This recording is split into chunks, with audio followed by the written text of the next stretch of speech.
Well, hello there, Wet Cave of Murderers. I am CrossKnights, and this is the Wet Cave of Murderers radio show. I'm reporting to you live from the west of the Wet Cave of Murderers. Me and a whole bunch of our friends decided to go on a big old expedition into the zombie-covered west. And we mean it, there are zombies everywhere, and we simply don't have the weapons to kill many of them. So a whole bunch of us got together and,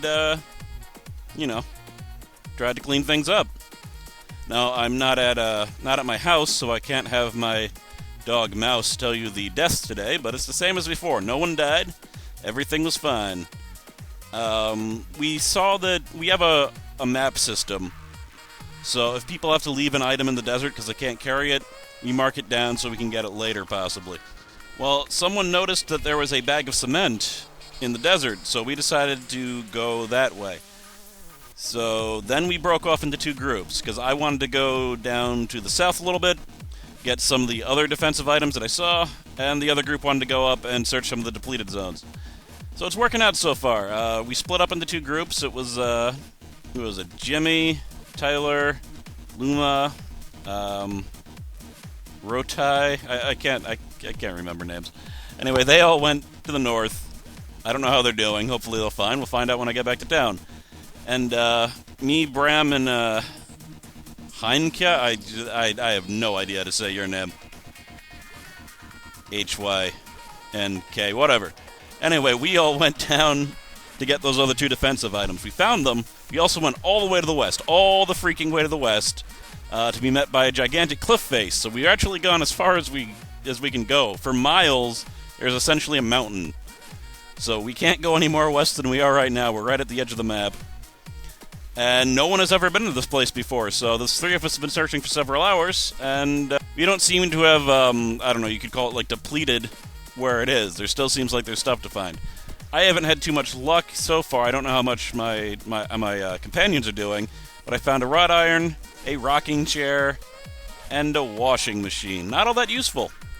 I'm a little bit nervous doing this radio broadcast. First of all, I'm kind of a psycho for doing it out here, because one, I had to carry the radio out here.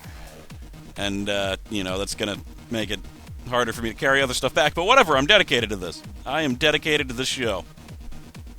But the other reason is that there's 9 zombies here. And they're just kind of milling around. It's the weird thing about zombies is they're not all that aggressive unless it's during the attack. Like, once it hits midnight, they all flip out. They start running at like 5 times the speed. And they try to rip your face off.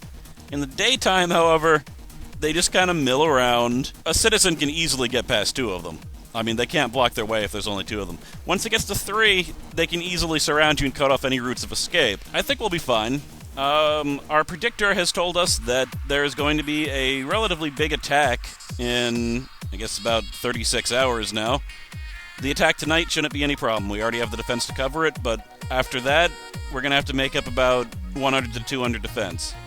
So we might have to vote for the upgraded wall today and tomorrow, and then 2 of them are very small, but the 3 defenses that we can put up without any nuts and bolts. This is the other reason for this expedition. We need nuts and bolts or we are screwed. Screwed. Screwed! Okay, I shouldn't have said that last screwed. One zombie's eyeing me now. I'm going to talk and walk. Talk and walk. Alright.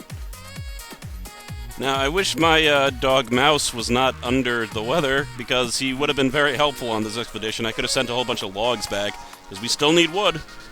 It's not looking too bad, but we could definitely use more wood. That's all I'm saying. The real problem right now, though, is that we can't build plumbing, and the zombies are becoming a huge problem. Now, if we had plumbing, we could probably clear out at least, like, 20 to 15 zombies a day. Assuming our other tamers, besides, tamers that don't have a dog like me, they could take the guns, load up on 5 water guns for free, because the water will be free. It'll be water that was like runoff they can't be drinking anyway. They go out, they kill 15 zombies, they send all the guns back with their dog, and they scavenge. Then the next tamer comes, takes the guns, kills 15 more.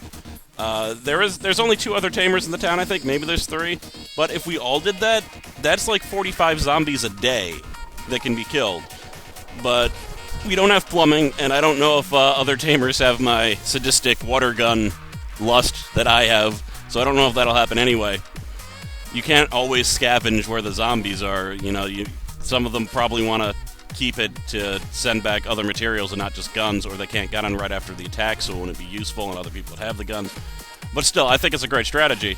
It doesn't matter, though, because we don't have plumbing, but we just need 2 handfuls of nuts and bolts. That should do it. Then we can build plumbing, then we'll be in the clear. Then we can kill zombies left and right. So it's not going to be a very, I don't know how long this recording is, but regardless, I'm going to have to end it. No sponsor today. The list is back at my home, so I don't have it in front of me right here. I didn't take that. I was only crazy enough to take the radio, not like all of my notes and stuff. I'm kind of winging it right now. But there's only 2 sponsors left anyway, so that's it. The show tomorrow, I'll report on if we actually found anything good on this large expedition. Hopefully we'll find at least 2 nuts and balls. That's not out of the question. It could happen. In any case, I'm your host, CrossKnights, signing off.